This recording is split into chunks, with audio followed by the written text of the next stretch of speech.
No matter what sport, or be it an international or club side, what goes on behind the scenes can be as important as what happens on the pitch and ultimately the type of success that is achieved. English Rugby Union team Harlequins is no different, and to give us a peek at what goes on at the club off of the field, the Rugby Business Network has the pleasure of speaking with the head of Rugby Operations, Graeme Bowerbank. Graeme, thanks for providing us with the opportunity to speak with you and to find out a bit more about the inner workings of the incredible club which is Harlequins. No, absolute pleasure. I look forward to being asked some difficult questions. Well, they won't be too difficult, I hope. But firstly, Graeme, we'll start off with a simple and straightforward question. In the modern era of rugby and professional team sports, a club will most likely these days have a head of operations. Can you tell us basically what you are required to do in this role at Harlequins? All of my work happens off the pitch, so it's essentially looking after all of the players and playing staff, as in those technical people who look at them as well. So the medical side, strength and conditioning, coaches, and analysts, just making sure that they can essentially do what they're being paid to do rather than around trying to do other things.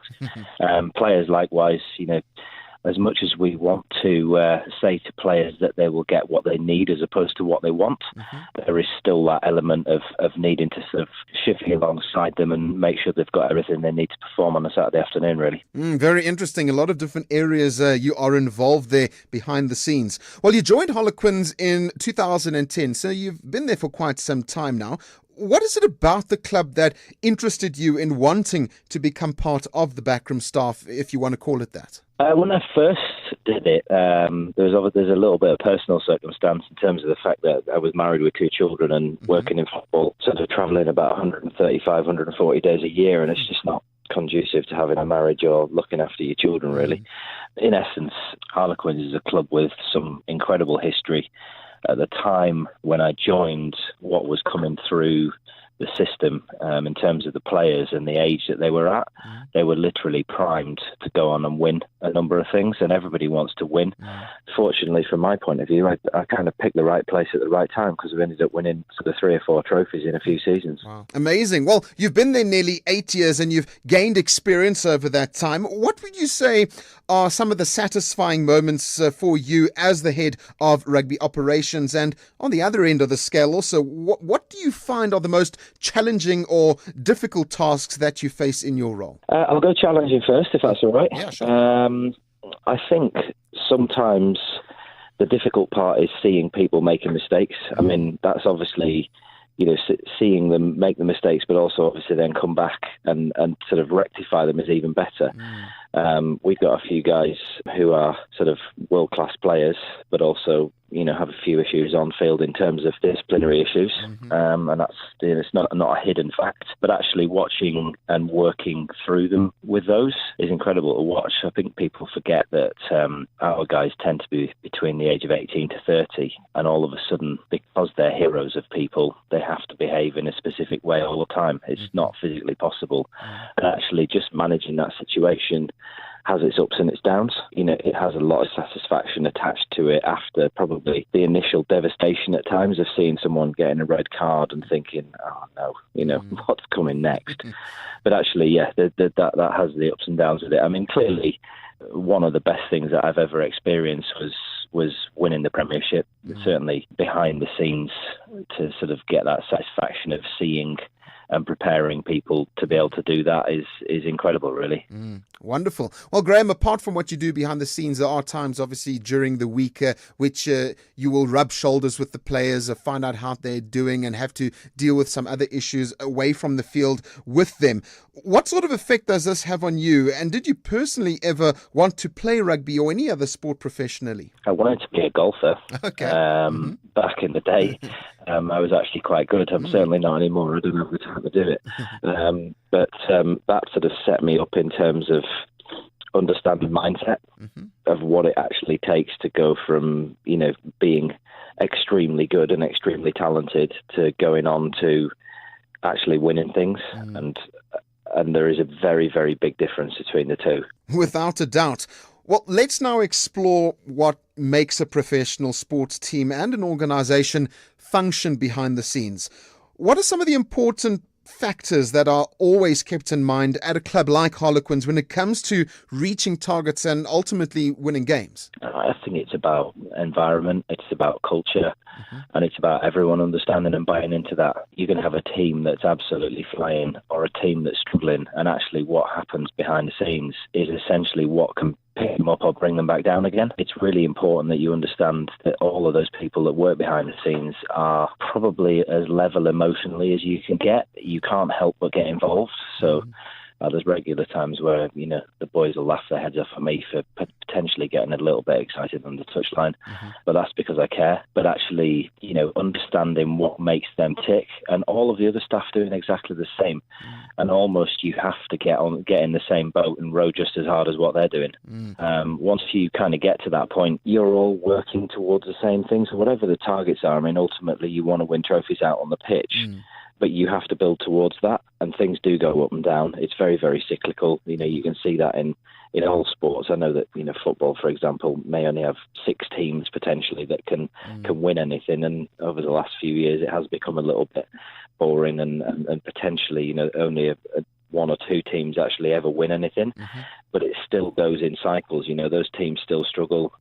Similarly to rugby, there's a few teams who are sat sort of middle bottom of the league at the moment that people would look and think, well, is a division upside down almost, the Northamptons and the Leicesters, but they'll come back. And with that said, Graeme, in your opinion and based on your years of experience, what's the difference that you find makes a rugby team that is considered just being good and then a club that is considered great? Wow. How long have you got? I think it's just, those peripheral things. I don't want to call them peripheral things because ultimately you have to go out on the pitch and perform. But actually getting a team ready to perform, you need all of those things. The technical and tactical sides, wonderful. That all has to happen. But actually, you've got to have leaders out there. You've got to have people who believe in what you stand for. And the more that becomes ingrained and the more that people buy into it, and, the quicker that you can bring new people into it, buy into it and really understand it, all of those little things like every single person understanding what their job is. I know that sounds so simple, but the amount of times that you will see things go wrong simply because somebody wasn't stood in the right place. And that's not my job, but actually it's everybody's job, making sure that people have the environment to be able to go and understand those things, feel comfortable, make sure that their wives and their children feel like they're part of the club. All of those things build towards making a champion team. Yeah, most definitely. And what would you say rugby clubs and organisations often lack away from the pitch that sees them struggle to achieve targets that they set out each year? Seasons are built on momentum. If you don't get off to a good start, how can you get it back as quick as you can? Because you need to gain momentum into your season and, accumulating wins rather than winning, losing, because it just affects the mentality within the group. And obviously then it starts affecting belief that you are going to be able to achieve something. So yeah, just really gaining a momentum in what you're trying to do. You'll hear stories and you can even see it yourself, even if you're not in the middle of it all. By gaining that momentum, you see teams who would be perceived as not as good as you, or teams who would be perceived to be better than you, it feels like they're in the wrong position. More often than not, you'll tend to find that things behind the scenes aren't quite the way that you think they are if they're not going as well. You don't want to give examples, but very often I defy anybody, as a player to go out and perform if they've got something that's going wrong at home, whether there's something wrong with the children, wife's pregnant, wife may no longer be pregnant, there are, serious things that are going on. You may be splitting up with your partner, and all of those things can easily be happening behind the scenes at any given club with any of their top players, and you need your top players performing. It may be that, there's a few members of staff who are struggling with certain things, and those things impact on how you're able to perform as an entire group. Yeah, that's so true. Now, Graeme, before you joined Harlequins, you touched on it not too long ago. You worked at the Football Association as the England team's operations manager for a little over 4 years. Tell us a little bit more about this experience and how did that compare with your years now at Harlequins? International sport is very, very different to club sport, simply because you're spending all day, every day with the same people in a club. You come together as a national team. It's much more sporadic. You don't get to know people quite as well. I worked quite a lot in women's football, and because at the time they were still amateur, and during the period of time I was there, they went from amateur into semi-professional, and some of them actually went professional. So that was a really interesting, observation, especially now being in rugby where women's rugby is starting to do the same. So it's quite an interesting contrast for me to observe. But the Football Association they're amazing to work for. I mean, they kind of know that they're amazing to work for as well. So sadly, pay isn't quite as good as what you'd want it to be. But the actual experience itself of, the resource that you have. The budgets that I had back then compared to what I have now aren't even comparable, and that's sort of 7 years on. So they really throw the kitchen sink at making sure that those teams have got everything they physically can to perform with. But actually, really interesting learning experience from my point of view is again, it sort of comes back to that need and want. You can want, but actually, is it going to make you perform? And it's about sort of prioritising and understanding what need is rather than, say, throwing the kitchen sink at it all the time. Football and rugby are very, very different. There still is nowhere near as much money in rugby as what there is in football. And that at times, unfortunately, is probably reflected in attitude in the way that football goes about things and what rugby does. And I still think that, the camaraderie, the connection with fans, it still does exist in rugby. And that's something that I promised all of my seniors here at Harlequins, that it's something that I would fight for every single day that I'm still here.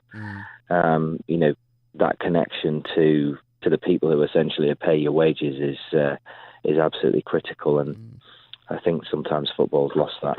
Such a fascinating perspective there. Well, having been involved with a football organisation and now at a top rugby club in pretty much the same role in both places, what do you feel each sport can learn from one another when it comes to the behind-the-scenes operations?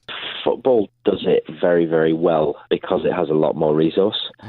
So anything that is right at that top end or cutting edge or whatever you call it, they'll have first access to because of the resource. Within rugby, my remit now is far wider than what it ever was in football because you have more people that are there to do it with. So my remit doesn't involve anything specifically that is commercial or communications or media, but I tend to do a lot of it because it just falls within that remit of making sure that things happen. Does that make sense? Yeah. Whereas if you go to a tournament in football, you'll probably have 3 media staff with you. You won't ever see one side of it or the other side of it. Whereas now it's a much wider remit. Behind the scenes in rugby, we tend to focus a lot more on post-career as well. So we spend a lot of time preparing players for a career after rugby. There is obviously they need to be probably that little bit more durable in rugby anyway because it's a much more physical sport. Although either sport, your career can be over in a second just through one tackle or one hit. The money it's nowhere near as high, and therefore the majority of rugby players are not set up to almost retire from anything when they finish playing, whereas in football many of them can, certainly at Premier League level. But actually, from our side of things, the more we've grown into it, and we've been quite innovative with it, and we're seen as innovators, within Premier Rugby of looking into this area, is that actually we make our players better people by sending them out there, learning new experiences, taking them out of their comfort zone and putting them into new things. It makes them better rugby players, but also certainly prepares them for life after rugby in a better way as well. Well, it is fantastic to hear that Harlequins are busy putting those measures in place to help players once they retire. Well, do you feel that professional sports teams, Graeme, place enough emphasis on the various roles that are considered to be behind-the-scenes jobs at the clubs? And is too much focus often placed on the players and coaches? You're asking me to be controversial there, aren't you? Or just honest. Yeah. Look, the one thing that I would say from every single sports team that I've ever worked for is that people are really passionate about it. Although, money's nice, I think people do it because they care and because they love it. That's a huge part of every single team I've been a part of. And those people that operate behind the scenes, my word, I've seen people not going to sleep for 48 hours to make sure that something happens within a tournament. The amount of hours that's worked in any given week from a number of our coaches, the medical staff, they are incredible at times. At least we can say that some of them are heroes. We've had injuries this year where, doctors have literally had scalpel laid out on the pitch ready to open someone up because they thought they were going to die. And when you get into those sorts of realms, actually, the rugby side of things, very, very quickly falls to one side. But I couldn't name anybody who I've ever worked with who doesn't have that care and passion for what they do. And therefore, what happens behind the scenes happens because of that, rather than what money might be involved or what it's going to do for your career. Well answered. I'm pretty sure you still have your job there at Harlequins once we've finished chatting here. Well, finally, Graeme, what are the goals that Harlequins hopes to achieve off of the field in 2018? Because obviously on the field, we already know that winning games and trophies is always the target. Good question. The off the field goals, in many ways, and you'll probably laugh at this, is almost being a little bit conspicuous by your absence, if that's the right way of putting it. More often than not, if nobody knows I'm there, that means that things are happening right. The moment that somebody needs to start shouting at me or wanting me, that tends to be that something isn't quite right. So the less I get involved, the less I'm seen, the less I'm noticed. Alongside, many of the other people that work with me, there's loads of people who work behind the scenes in medical administration. They look after the academy, all of the payroll, all of those types of things. From the point of view, certainly of the coaches and the players, it all falls out of the sky. Food arrives and it just lands on plates. And all of that just requires that coordination that happens in the background. It happening unnoticeably is almost the goal of everybody, because we come in and we go home and everything happens seamlessly. The moment it doesn't is when you kind of feel like you've dropped a ball that you're juggling. Well, having operations run as smoothly as possible is always a great goal to try and strive for. Well, Graeme, there's always just so much more to a rugby club than just its players, and Harlequins is no different. Thank you for sharing with us some of the dealings that go on off of the field at the club, and we wish you and the team all the best for the year ahead. Absolute pleasure.